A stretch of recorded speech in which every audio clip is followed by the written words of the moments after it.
Namanya adalah Bilal bin Rabah, muazin Rasulullah Shallallahu Alaihi Wasallam. Memiliki kisah menarik tentang sebuah perjuangan mempertahankan akidah. Sebuah kisah yang tidak akan pernah membosankan, walaupun terus berulang-ulang sepanjang zaman. Kekuatan alurnya akan membuat setiap orang tetap penasaran untuk mendengarnya. Redmore https://kisahmuslim.com/700 kisah-perjuangan Bilal bin Rabah radhiyallahu anhu.html. Bilal lahir di daerah As-Sara sekitar 43 tahun sebelum hijrah. Ayahnya bernama Rabah, sedangkan ibunya bernama Hamamah, seorang budak wanita berkulit hitam yang tinggal di Mekah. Karena ibunya itu, sebagian orang memanggil Bilal dengan sebutan Ibnus Sauda, putra wanita hitam. Bilal dibesarkan di kota Ummul Qura, Mekah, sebagai seorang budak milik keluarga Bani Abdudar. Saat ayah mereka meninggal, Bilal diwariskan kepada Umayyah bin Khalaf, seorang tokoh penting kaum kafir. Ketika Mekah diterangi cahaya agama baru dan Rasul yang agung Shallallahu Alaihi Wasallam mulai mengumandangkan seruan kalimat tauhid, Bilal termasuk orang-orang pertama yang memeluk Islam. Saat Bilal masuk Islam, di bumi ini hanya ada beberapa orang yang telah mengadopsinya memeluk agama baru itu, seperti Ummul Mukminin Khadijah binti Khuwailid, Abu Bakar As-Siddiq, Ali bin Abu Thalib, Ammar bin Yasir bersama ibunya, Sumayyah, Suhaib Ar-Rumi, dan Al-Miqdad bin Al-Aswad. Bilal merasakan penganiayaan orang musyrik yang lebih berat dari siapapun. Berbagai macam kekerasan, siksaan, dan kekejaman mendera tubuhnya. Namun ia, sebagaimana kaum muslimin yang lemah lainnya, tetap sabar menghadapi ujian di jalan Allah itu dengan kesabaran yang jarang bisa ditunjukkan oleh siapapun. Orang-orang Islam seperti Abu Bakar dan Ali bin Abu Thalib masih memiliki keluarga dan suku yang membela mereka. Akan tetapi, orang-orang yang tertindas mustadafun dari kalangan hamba sahaya dan budak itu tidak memiliki siapapun, sehingga orang-orang Quraisy menyiksanya tanpa belas kasihan. Quraisy ingin menjadikan penyiksaan atas mereka sebagai contoh dan pelajaran bagi setiap orang yang ingin mengikuti ajaran Muhammad. Kaum yang tertindas itu disiksa oleh orang-orang kafir Quraisy yang berhati sangat kejam dan tak mengenal kasih sayang, seperti Abu Jahal yang telah menodai dirinya dengan membunuh Sumayyah. Ia sempat menghina dan mencaci maki, kemudian menghunjamkan tombaknya di perut Sumayyah hingga menembus punggung, dan gugurlah syuhada pertama dalam sejarah Islam. Sementara itu, saudara-saudara seperjuangan Sumayyah, terutama Bilal bin Rabah, terus disiksa oleh Quraisy tanpa henti. Biasanya, apabila matahari tepat di atas ubun-ubun dan padang pasir Mekah berubah menjadi perapian yang begitu menyengat, orang-orang Quraisy itu mulai membuka pakaian orang-orang Islam yang tertindas itu, lalu memakai baju besi pada mereka dan membiarkan mereka terbakar oleh sengatan matahari, yang terasa semakin terik. Tak cukup sampai di sana, orang-orang Quraisy itu mencambuk tubuh mereka sambil memaksa mereka mencaci maki Muhammad. Ada kalanya, saat siksaan terasa begitu berat dan kekuatan tubuh orang-orang Islam yang tertindas itu semakin lemah untuk menahannya, mereka mengikuti kemauan orang-orang Quraisy yang menyiksa mereka secara lahir, sementara hatinya tetap pasrah kepada Allah dan Rasul-Nya, kecuali Bilal. Semoga Allah meridainya. Baginya, penderitaan itu masih terasa terlalu ringan jika dibandingkan dengan kecintaannya kepada Allah dan perjuangan di jalannya. Orang Quraisy yang paling banyak menyiksa Bilal adalah Umayyah bin Khalaf bersama para algojonya. Mereka menentang punggung telanjang Bilal dengan cambukan. Namun Bilal hanya berkata, "Ahad, Ahad, Allah Maha Esa."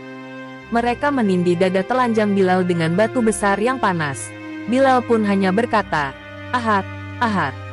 Mereka semakin meningkatkan penyiksaannya. Namun Bilal tetap mengatakan, "Ahad, Ahad."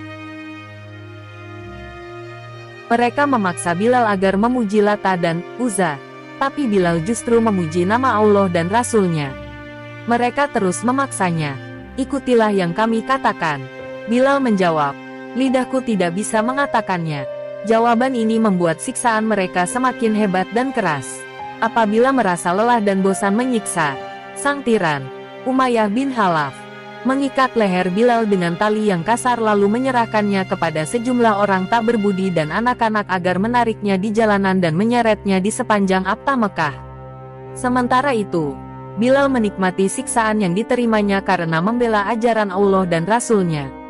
Ia terus mengumandangkan pernyataan agungnya, Ahad, Ahad, Ahad, Ahad. Ia terus mengulang-ulangnya tanpa merasa bosan dan lelah. Suatu ketika, Abu Bakar radhiyallahu anhu mengajukan penawaran kepada Umayyah bin Khalaf untuk membeli Bilal darinya. Umayyah menaikkan harga berlipat ganda. Ia mengira Abu Bakar tidak akan mau membayarnya. Tapi ternyata, Abu Bakar setuju, walaupun harus mengeluarkan 9 ukiah emas.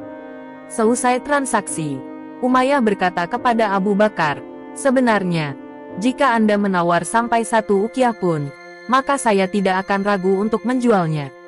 Abu Bakar membalas, "Seandainya kamu memberi tawaran sampai 100 ukiah pun, maka aku tidak akan ragu untuk membeli." Ketika Abu Bakar memberitahu Rasulullah Shallallahu Alaihi Wasallam bahwa ia telah membeli sekaligus menyelamatkan Bilal dari cengkeraman para penyiksanya, Rasulullah Shallallahu Alaihi Wasallam berkata kepada Abu Bakar, "Kalau begitu, biarkan aku bersekutu denganmu untuk membayarnya, wahai Abu Bakar." As-Siddiq radhiyallahu anhu menjawab, "Aku telah memerdekakannya, wahai Rasulullah." Setelah Rasulullah Shallallahu Alaihi Wasallam mengizinkan sahabat-sahabatnya untuk hijrah ke Madinah, mereka segera berhijrah, termasuk Bilal radhiyallahu anhu.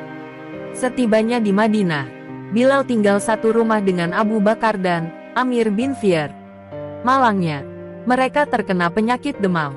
Apabila demamnya agak reda, Bilal melantunkan gurindam kerinduan dengan suaranya yang jernih.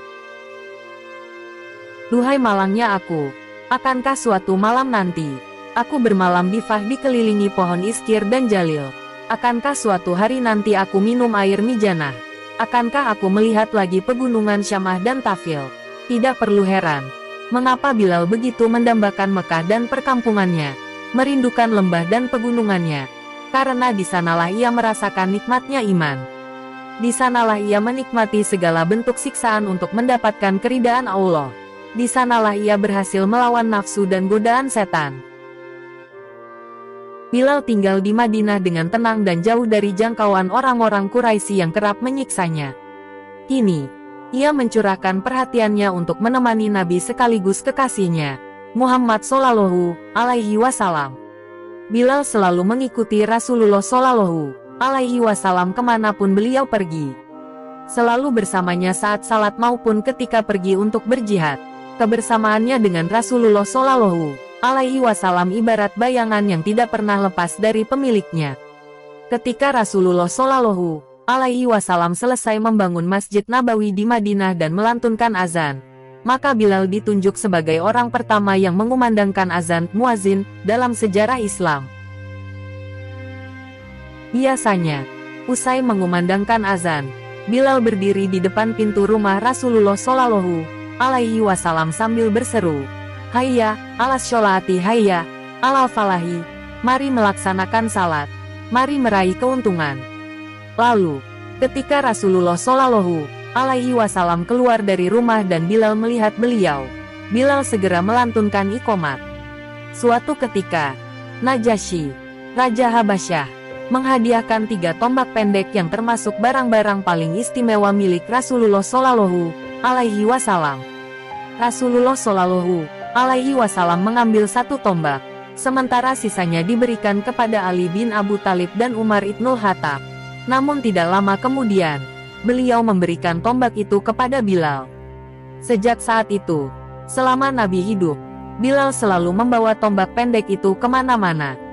Ia membawanya dalam kesempatan 2 salat, Id Idul Fitri dan Idul Adha, dan salat istisqa, mohon turun hujan, dan menancapkannya di hadapan beliau saat melakukan salat di luar masjid. Bilal menyertai Nabi Shallallahu Alaihi Wasallam dalam perang Badar. Ia bersaksi dengan mata kepalanya sendiri bagaimana Allah memenuhi janjinya dan membantu tentaranya. Ia juga melihat langsung tewasnya para pembesar Quraisy yang pernah menyiksanya dengan hebat. Ia melihat Abu Jahal dan Umayyah bin Khalaf tersungkur berkalang tanah ditembus pedang kaum muslimin dan darahnya mengalir deras karena tusukan tombak orang-orang yang mereka siksa dahulu. Ketika Rasulullah Shallallahu Alaihi Wasallam menaklukkan kota Mekah, beliau berjalan di depan pasukan hijaunya bersama sang pengumandang panggilan langit, Bilal bin Rabah.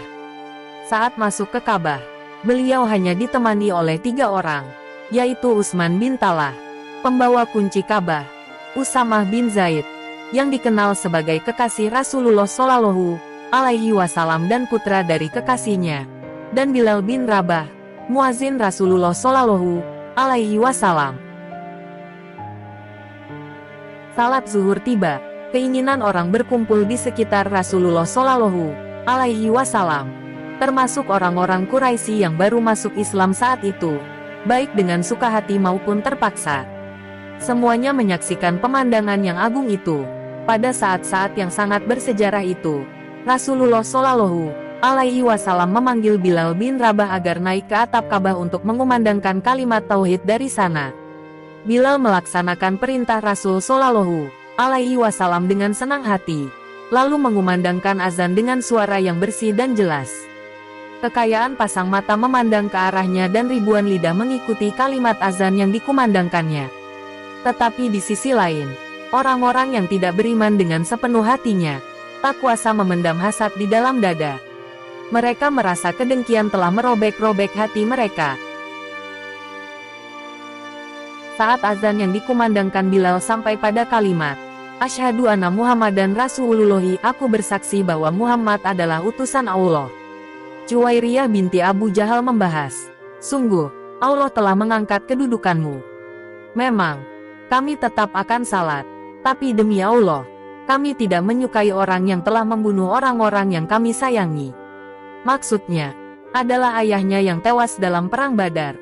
Khalid bin Usaid berkata, saya bersyukur kepada Allah yang telah memuliakan ayahku dengan tidak menyaksikan peristiwa hari ini. Kebetulan ayahnya meninggal sehari sebelum Rasulullah Shallallahu Alaihi Wasallam masuk ke kota Mekah.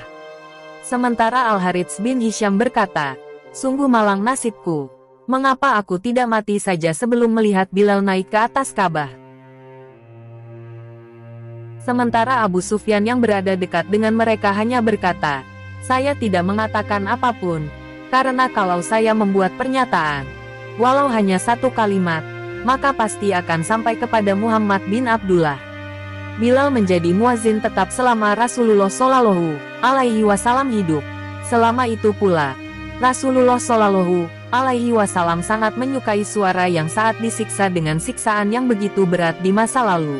Beliau melantunkan kata, Ahad, Ahad, Allah Maha Esa. Sesaat setelah Rasulullah Shallallahu Alaihi Wasallam mengembuskan napas terakhir, waktu salat tiba. Bilal berdiri untuk mengumandangkan azan, sementara jasad Rasulullah Shallallahu Alaihi Wasallam masih terbungkus kain kafan dan belum dikebumikan. Saat Bilal sampai pada kalimat, Asyhadu anna Muhammadan Rasulullahi, aku bersaksi bahwa Muhammad adalah utusan Allah, tiba-tiba terdiam. Ia tidak sanggup mengangkat suaranya lagi. Kaum muslimin yang hadir di sana tak kuasa menahan tangis. Maka meledaklah suara isak tangis yang membuat suasana semakin mengharu biru. Pula kaum muslimin yang mendengarnya larut dalam tangisan pilu. Karena itu, Bilal memohon kepada Abu Bakar, yang menggantikan posisi Rasulullah Shallallahu Alaihi Wasallam sebagai pemimpin, agar diperkenankan tidak mengumandangkan azan lagi, karena tidak sanggup melakukannya. Selain itu, Bilal juga meminta izin untuk keluar dari kota Madinah dengan alasan berjihad di jalan Allah dan ikut berperang ke wilayah Syam. Awalnya, As-Siddiq merasa ragu untuk mengabulkan permohonan Bilal sekaligus mengizinkannya keluar dari kota Madinah. Namun Bilal mendesaknya sambil berkata, jika dulu kamu membeliku untuk mempertaruhkan dirimu sendiri, maka kamu berhak menahanku. Tapi jika kamu telah memerdekakanku karena Allah, maka biarkanlah aku bebas menuju kepadanya. Abu Bakar menjawab, demi Allah, aku benar-benar membelimu untuk Allah, dan aku memerdekakanmu juga karena Allah. Bilal menyahut, kalau begitu, aku tidak akan pernah mengumandangkan azan kepada siapapun setelah Rasulullah Shallallahu Alaihi Wasallam wafat. Abu Bakar menjawab, "Baiklah, aku mengabulkannya." Bilal pergi meninggalkan Madinah bersama pasukan pertama yang dikirim oleh Abu Bakar. Ia tinggal di daerah Daraya yang terletak tidak jauh dari kota Damaskus. Bilal benar-benar tidak mau mengumandangkan azan hingga kedatangan Umar Ibnul Khattab ke wilayah Syam, yang kembali bertemu dengan Bilal radhiyallahu anhu setelah terpisah cukup lama.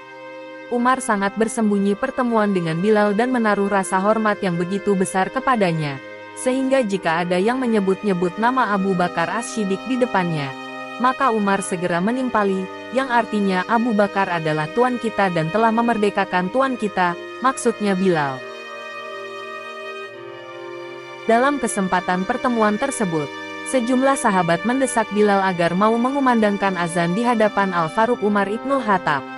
Ketika suara Bilal yang nyaring itu kembali terdengar mengumandangkan azan, Umar tidak sanggup menahan tangisnya. Maka ia pun menangis terseduh-seduh, yang kemudian diikuti oleh seluruh sahabat yang hadir hingga janggut mereka basah dengan air mata. Suara Bilal membangkitkan kerinduan mereka pada masa-masa kehidupan yang dilalui di Madinah bersama Rasulullah Shallallahu Alaihi Wasallam. Bilal, pengumandang seruan langit itu, tetap tinggal di Damaskus hingga wafat. Disalin dari biografi Ahlul Hadits, yang bersumber dari Suwar min Hayatis Sahabah, karya Dr. Abdurrahman Rafat Basya. Artikel www.kisahmuslim.com. Sekian dulu ya. Terima kasih telah mendengarkan cerita saya. Dan kalau ada yang salah saya mohon maaf yang sebesar-besarnya. Assalamualaikum.